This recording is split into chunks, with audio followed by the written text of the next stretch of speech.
평양중앙도서관의 지하 보관실은 항상 서늘했다. 습기와 곰팡이 냄새가 공기 속에 스며 있었고 오래 묵은 종이들이 미세하게 부서져 발밑에서 바스락거렸다. 나는 먼지가 쌓인 목재 상자를 정리하다가 손끝에 닿는 감촉에 멈춰 섰다.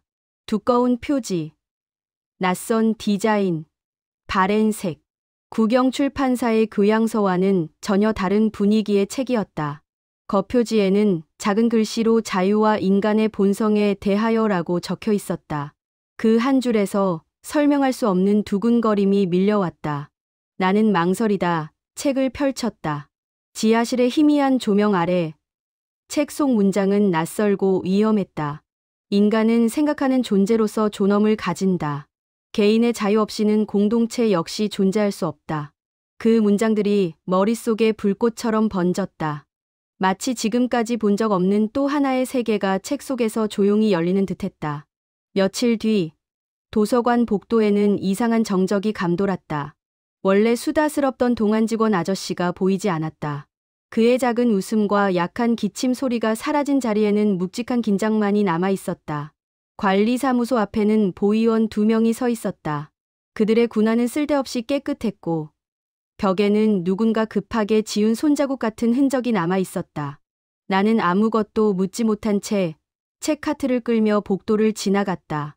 그러나 눈은 고정된 시선에 사로잡힌 듯 관리실 문틈 아래로 떨어진 낡은 체온계 하나에 머물렀다. 아저씨가 항상 가지고 다니던 것이었다. 그제야 나는 깨달았다. 누가, 무엇이 그를 데려갔는지, 그리고 나 역시 이미 그들의 시야에 들어왔다는 것을. 지하실로 내려간 나는 조심스럽게 책을 다시 펼쳤다. 첫 장을 넘기자 작고 희미한 글씨가 보였다. 누군가 급하게 적은 듯한 필체였다. 이 책을 읽는 자는 스스로의 길을 선택하라. 그 문장은 명령 같았고 예언 같았으며 경고 같았다. 내 손끝이 떨렸다. 지금까지 내가 배운 모든 것은 충성, 복종, 침묵이었다. 선생님은 늘 말했다. 생각은 허락된 범위 안에서만. 그러나 책 속 문장은 전혀 다른 진실을 품고 있었다. 생각은 인간의 본질이며 자유는 본능이라는 진실. 그 문장 하나가 내 모든 믿음을 뒤흔들고 있었다. 도서관의 업무가 끝난 뒤 나는 남아서 지하실 주변을 정리하는 척했다. 새로 배치된 감시 카메라가 천장 모서리에 달려 있었다. 보위원들은 하루 종일 도서관을 어슬렁거렸고 나는 시선을 교묘히 피하며 움직였다. 책을 책상 아래 신문지로 감싸고 마대자루 속에 숨겼다. 페이지 사이에 붙은 먼지를 털다가 나는 문득 손가락에 스친 줄자국을 보았다. 아저씨가 끌려가던 모습이 상상처럼 스쳐갔다. 그를 끌고 가는 군화 소리, 벗겨진 슬리퍼, 어둠 속 기침 소리. 이제 나는 알았다. 생각을 품는 순간 이미 죄인이 된다는 것을. 그러나 그걸 알면서도 책을 다시 내려놓을 수 없었다. 그것은 단순한 책이 아니었다. 나에게는 또 다른 세계로 가는 문이었다. 그날 이후 감시의 그림자는 더 짙어졌다. 보위원들의 발걸음은 도서관 곳곳을 누비고 내 주변을 돌며 오래 머물렀다. 사소한 행동 하나도 감시당하는 듯한 느낌이 들었다. 책을 가져온 날 밤, 창문 밖에서 낯선 발소리가 들렸다. 나는 멈춘 채 숨을 죽였다. 문손잡이가 아주 미세하게 흔들리는 모습이 보였다. 몇 초 뒤, 발소리는 천천히 사라졌다. 그때 나는 확신했다. 남겨둘 시간이 많지 않다는 것을.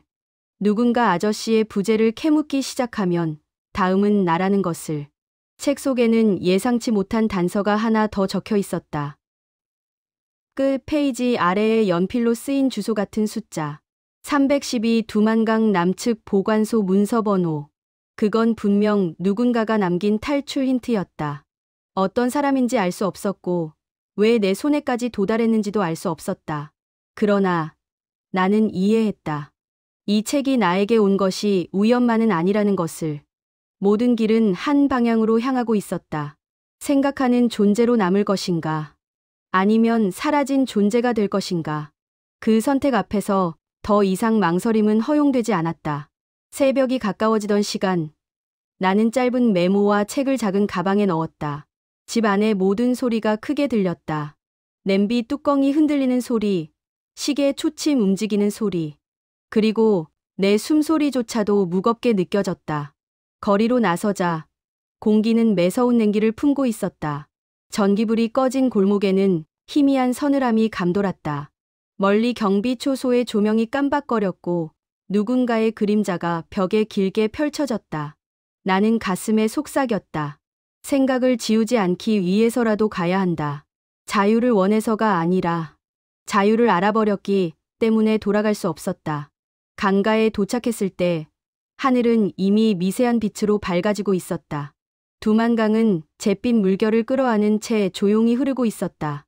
한 번 발을 디디면 돌아갈 수 없는 곳. 나는 그것을 알고 있었다. 책 속 마지막 문장을 다시 떠올렸다. 스스로의 길을 선택하라. 그 문장은 더 이상 글자가 아니었다. 내 심장 박동, 숨결, 발걸음이 되어 있었다. 차가운 강물에 발을 담갔을 때 나는 내가 더 이상 어제의 소녀가 아니라는 것을 깨달았다. 생각하는 인간, 선택하는 인간, 그리고 자유를 향해 걷는 인간이었다. 물살이 허리를 스치고 숨이 가빠질 정도로 차가워졌을 때 나는 드디어 강 한가운데에 도달했다. 뒤를 돌아보았다. 평양의 불빛은 멀리서 울리는 무언의 명령처럼 희미하고 붉게 흔들리고 있었다. 나는 조용히 그리고 단단히 속삭였다. 나는 사라지지 않겠다. 기억하고 생각하겠다. 그리고 강 건너편 새벽빛을 향해 걸었다. 강을 건너도록 밀어주던 물살이 잦아들자 나는 마침내 무릎 깊이의 얕은 물가에 발을 디뎠다. 그 순간 몸 전체에서 힘이 빠져나가는 듯했다. 두만강의 물은 여전히 차가웠지만 더 이상 나를 붙잡지 않았다. 나는 부서질 듯 흔들리는 다리를 붙잡고 천천히 일어섰다. 물 위에 비친 내 얼굴은 낯설었다. 두려움과 결심이 뒤섞여 있었고 평양에서의 지난 날이 한순간에 먼 과거처럼 느껴졌다. 그러나 아직 끝난 것이 아니었다. 강을 건넜다는 사실만으로 안전해지는 세계는 존재하지 않았다. 새벽빛은 강 건너편 숲을 푸르게 비추고 있었다. 나는 가방끈을 고쳐 메고 천천히 숲속으로 걸어 들어갔다. 땅은 축축했고 낙엽 아래로 작은 가지들이 쩍쩍 부러지는 소리가 났다. 그 소리 하나에도 심장이 크게 반응했다. 평양에서 익힌 버릇이었다. 모든 소리를 위협으로 먼저 받아들이는 삶. 얼마쯤 걸었을까? 발밑에 흙냄새와 낯선 나무향이 뒤엉킨 공기가 폐를 가득 채웠다. 이곳은 내가 아는 어떤 곳과도 닮지 않았다. 어느 방향으로 가야 하는지조차 몰랐지만 되돌아갈 수 없는 길이라는 사실만큼은 분명했다. 땅이 조금씩 밝아지며 주변 모습이 선명해졌다. 낡은 철조망과 오래된 농가 흔적 같은 것들이 눈에 들어왔다. 저 멀리 연기가 피어오르는 것이 보였고 그 연기를 본 순간 또다시 두려움이 목을 조였다. 저곳이 안전일까? 아니면 새로운 위험일까? 평양에서는 선택지가 없었지만 여기서는 모든 선택이 내 손에 달려 있다는 사실이 더 무겁게 다가왔다. 나는 잠시 멈춰 서서 숨을 고르며 가방 속 책을 손끝으로 더듬었다. 그 책은 더 이상 금서가 아니라 내가 어떻게 살아야 하는지 알려주는 유일한 지침 같았다. 책 속 문장들이 다시 떠올랐다. 생각하는 존재로서 스스로를 증명하라. 나는 책의 표지를 가만히 쓰다듬어 보았다. 북쪽에서는 한 번도 가져본 적 없는 이상한 감각이 가슴에서 올라왔다. 누구의 허락도 필요 없는 감각. 내가 무엇을 원하는지를 내가 결정할 수 있다는 감각. 그러나 현실은 잔혹하게 명확했다. 나는 지금 난민이었고 국적 없는 몸이었고 어디에도 속하지 못한 존재였다. 발걸음을 옮길 때마다 뒤에서 군화 소리가 따라붙는 상상을 떨칠 수 없었다. 해가 조금 더 떠오르자 숲속에 희미한 작은 길이 보였다.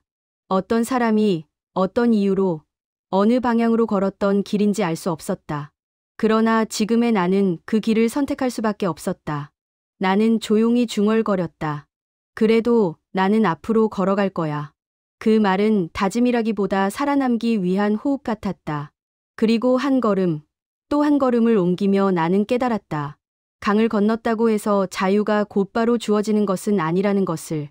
자유란 내가 걸어가는 모든 걸음 속에서 스스로 증명해야 하는 길이라는 것을. 숲길을 따라 걷는 동안 나는 처음으로 생각을 빼앗기지 않은 나와 마주했다. 두려움, 배고픔, 앞으로 닥칠 위험은 그대로였지만 그 모든 것을 견딜 수 있게 하는 힘이 내 안 어딘가에서 조용히 깨어나고 있었다. 숲속 길을 따라 한참을 걸었을 때 나는 다리가 풀려 더 이상 앞으로 나아갈 수 없었다. 새벽의 냉기는 이미 살갗을 파고들었고 온몸이 젖은 흙냄새에 잠식되는 기분이었다. 나는 주저앉아 숨을 고르며 주변을 바라보았다. 어디에도 사람의 기척은 없었지만 그것이 안도감을 주지 않았다. 적막은 언제나 위협과 가까이 있었다. 조금 떨어진 곳에 오래된 버려진 움막 같은 구조물이 보였다. 지붕은 반쯤 무너져 있었고 벽은 군데군데 벌레가 먹은 듯 구멍이 나 있었다. 그러나 그곳은 지금의 나에게 유일한 숨을 수 있는 곳이었다. 나는 조심스럽게 다가가 문을 밀어 넣었다. 문은 생각보다 가볍게 열렸고 오래된 나무 냄새가 훅 하고 뿜어져 나왔다. 안에는 녹슨 솥 하나와 낡은 돗자리 조각이 놓여 있었다. 누군가 예전에 사용했을 흔적 같았지만 오랫동안 버려져 있었음이 분명했다. 나는 벽에 등을 기댄 채 가방을 열었다. 책이 손에 닿자 가슴에 얹혀있던 무게가 조금 가벼워졌다. 책을 품처럼 끌어안으며 눈을 감았다. 강을 건넌 지 몇 시간밖에 지나지 않았는데 이미 평양에서의 모든 시간이 먼 과거처럼 느껴졌다. 그곳에서는 늘 문 뒤에 감시가 서 있었고 사람들은 말을 삼키며 살았다. 그러나 지금은 아무도 내 숨소리를 통제하지 않았다. 그렇다고 자유라고 말할 수는 없었다. 나는 지금 어디에도 속하지 못하는 몸이었다. 이름도 기록도 없는 흔적을 지워버리며 도망치는 그림자 같은 존재였다. 문득 내가 도착한 곳이 어디인지조차 모른다는 사실이 떠올랐다. 중국일까? 국경 가까운 어느 마을일까? 아니면 여전히 국경선 어딘가에 머물고 있는 걸까? 어떤 대답도 알 수 없었다. 몸이 떨리기 시작했다. 추위 때문인지 두려움 때문인지 분간할 수 없었다. 나는 가방에 있던 얇은 외투를 꺼내 몸을 감싸고 돗자리 위에 누웠다. 움막 바깥에서 바람이 불며 마른 잎이 긁히는 소리가 들렸다. 그 소리는 너무 낯설었지만 동시에 나를 깨우는 듯했다. 나는 오늘 이곳에서 잠시 몸을 숨기고 다시 움직일 방법을 찾아야 했다. 그때 나는 처음으로 깨달았다. 나는 도망치는 것이 아니라 살아남고 있다. 그 생각은 내게 아주 작은 힘이 되었다. 어둠 속에서도 걷게 하는 흐트러지지 않는 힘. 나는 조용히 눈을 감았다. 그리고 오늘만큼은 살아남았다는 사실에 한 번만 스스로를 안아주었다. 얼마 지나지 않아 움막에서의 시간이 한계에 다다랐다. 해가 완전히 밝아오자 주변이 더 선명하게 보이기 시작했고 눈에 띄지 않기 위해 다시 움직여야 했다. 나는 숲길을 따라 더 깊이 걸었다. 어디로 향하는지 알 수 없지만 걷지 않으면 잡힌다는 확신만은 뚜렷했다. 배는 고파오고 다리는 무거워졌지만 멈추는 것이 더 큰 위험이라는 걸 알고 있었다. 숲이 끊기고 작은 농가들이 있는 언덕이 나타났을 때 나는 숨을 삼켰다. 사람이 있는 곳은 도움을 줄 수도 있지만 동시에 가장 큰 위험이기도 했다. 내가 누구인지 묻는 사람, 신분을 밝히라고 요구하는 사람, 혹은 탈북자를 신고하면 돈을 받는다는 사람도 있을 수 있었다. 멀리 밭을 갈고 있는 한 농부가 보였다. 그는 나를 향해 고개를 들었다. 우리의 시선이 잠시 마주쳤다. 그 순간 나는 얼어붙었다. 그의 표정은 읽기 어려웠다. 경계인지, 호기심인지, 아니면 그냥 스쳐가는 낯선 이의 모습일 뿐인지. 나는 한 발 뒤로 물러섰고 그는 아무 말 없이 다시 땅을 갈기 시작했다. 그러나 몇 분 뒤 그 농부는 느리게 내 쪽으로 걸어왔다. 나는 도망칠지 숨어야 할지 판단할 수 없어 나무 뒤에 몸을 숨긴 채 숨을 죽였다. 그는 나무 앞에서 멈추더니 땅에 작은 보자기 하나를 내려두고 돌아갔다. 말도 시선도 손짓도 없었다. 그가 완전히 멀어진 뒤에야 나는 조심스럽게 앞으로 나가 보자기를 풀어보았다. 그 안에는 찐고구마 몇 개와 찬밥이 조금 들어 있었다. 나는 그대로 주저앉았다. 배가 고파서가 아니라 그 온기에 무너진 것이다. 이름도 모르는 사람의 작은 친절이 이토록 커다란 울림으로 다가온 적은 없었다. 그러나 그 순간 한 가지 진실이 더 명확해졌다. 세상에는 도움을 주는 사람도 있고 신고하는 사람도 있다는 것. 나는 앞으로 그 둘을 구분하며 살아야 했다. 눈빛, 숨결, 발걸음까지. 읽어내지 못하면 살아남을 수 없었다. 이제 나는 단순한 탈출자가 아니라 스스로 걸어가는 작은 인간이 되어야 했다. 며칠 동안 나는 밤에만 움직였다. 해가 지면 숨어 있다가 사람들의 발자국이 사라지면 천천히 길을 따라 걸었다. 길이라고 부를 수 없는 오솔길도 있었고 발자국을 남기지 않기 위해 일부러 돌무더기와 바위 위를 걸어가기도 했다. 몸은 점점 지쳐갔지만 생각은 점점 더 선명해졌다. 나는 더 이상 국가의 기록 속에 존재하는 번호가 아니었다. 누가 나를 통제할 수도 감시할 수도 없었다. 그 사실이 두렵고도 벅찼다. 어느 날 밤, 나는 작은 마을 근처에 버려진 창고에서 몸을 숨겼다. 창고는 낡고 차가웠지만 한쪽 벽에는 오래된 지도가 걸려 있었다. 그 지도는 낙서투성이었지만 나는 그중 하나의 작은 점을 유난히 오래 바라보았다. 지도에 적힌 ENG라는 글자가 마치 나를 부르고 있는 것처럼 느껴졌다. 그곳에는 한국 사람들도 있고 도움을 구할 수 있는 가능성도 있다는 것을 예전 도서관에서 몰래 배운 적이 있었다. 나는 조용히 중얼거렸다. 내 길은 저쪽이겠지. 그 순간 내 안에서 아주 작은 변화가 일어나고 있었다. 두려움만으로는 더 이상 움직이지 않고 희망만으로는 살아남을 수 없다는 것을 천천히 깨닫고 있었다. 나는 다시 가방을 메고 창고를 나섰다. 새벽 하늘은 어둡지만 조금씩 옅어지고 있었고 그 빛은 더 이상 나를 위협하지 않았다. 나는 이제 더 이상 도망치는 사람이 아니었다.